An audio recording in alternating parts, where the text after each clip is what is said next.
আসসালামু আলাইকুম সংগ্রামী জনতা।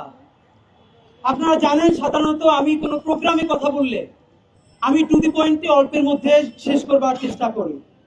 আজকে আপনাদের কাছে অনুরোধ করি, আমি আজকে দীর্ঘ কথা বলবো, আপনারা শুনবেন। 14 বছর 15 বছর যে ফ্যাসিবাদ কায়েম হয়েছে, বিচার চাই না ফাঁসি চাই বলে হাজার হাজার আয়না ঘর করা হয়েছে। রোজা ভাঙিয়ে আমার মাকে আমার বোনকে ধর্ষণ করা হয়েছে। বাংলাদেশের বেগম জিয়া বিনা চিকিৎসায় হাত বাঁকা করে ফেলা হয়েছে। লাখো জনতার হৃদয়ের স্পন্দন আল্লামা সাঈদীকে মেডিকেলে চিকিৎসার নামে এখানে হত্যা করা হয়েছে।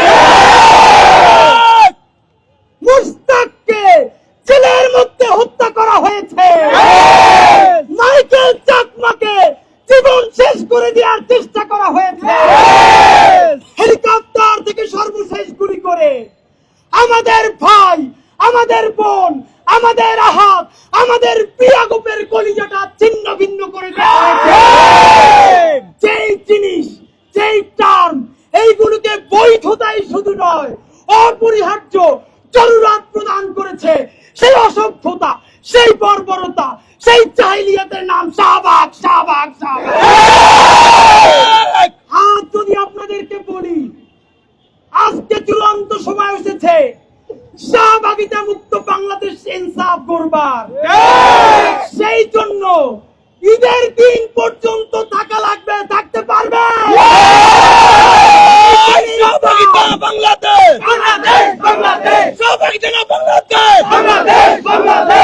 বন্ধুরা আমার, আজকে একটা শুধু মানববন্ধন করার জন্য আসি নাই। বাংলাদেশের হুজুর, মোল্লা, মুন্সি অবুঝ, কেন অবুঝ? তাদের নিজেদের কারণে না। 15 বছরে তাদেরকে এমন ডিহিউম্যানাইজ করা হয়েছে, এত প্রান্তিক করা হয়েছে, তাদের দেশপ্রেমের ঘাটতি নাই, কর্মপন্থা ভুল আছে। এই জন্য তারা যখন দাঁড়ায় তুমি মপ মপ বলে চিৎকার করো। আপনাদেরকে জানাতে চাই, আপনারা জানেন ইনকিলাব মঞ্চ গত 6 মাসে 50-এর অধিক রাজপথের প্রোগ্রাম করেছে।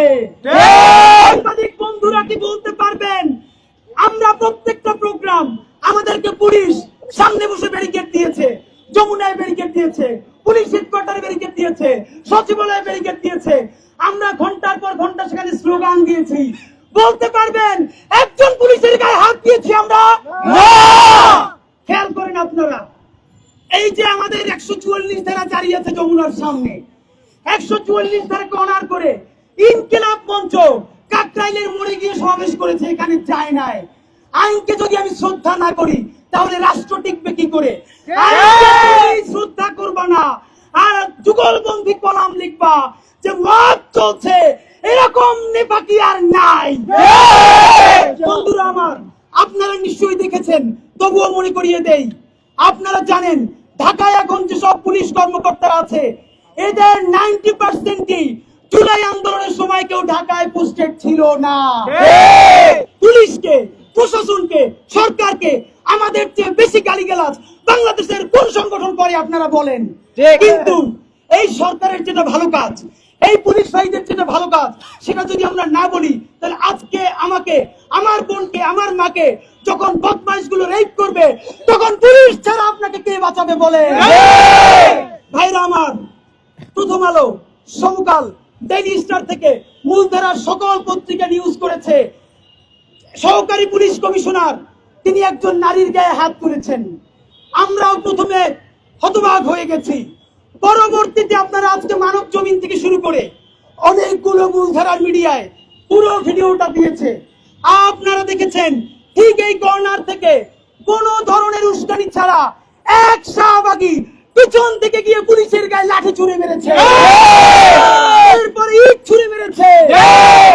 আপনারা জানেন আমরা প্রোগ্রাম করার কারণে আমরাও সবসময় জানি প্রোগ্রামের আগে পুলিশের সাথে কথা বলতে হয়, তারা নিজেরাই বলে।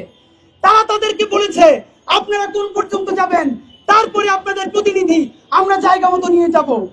এরপরেও যখন অ্যাসিস্ট্যান্ট কমিশনার মামুন সাহেব কথা বলতে এসেছে কোন কারণ ছাড়া, বদমাইশ খুনি, ওদের রক্ত তো খুন ছাড়া আর কিছু নাই। পুলিশ কমিশনার মামুনকে উপর্যুপরি ধাক্কা দিয়ে ফেলে দিয়েছে। এরপরে 5 থেকে 7টা গুন্ডা এসে তাকে মেরে তার জামা, তার টি শার্ট ছিঁড়ে ফেলেছে।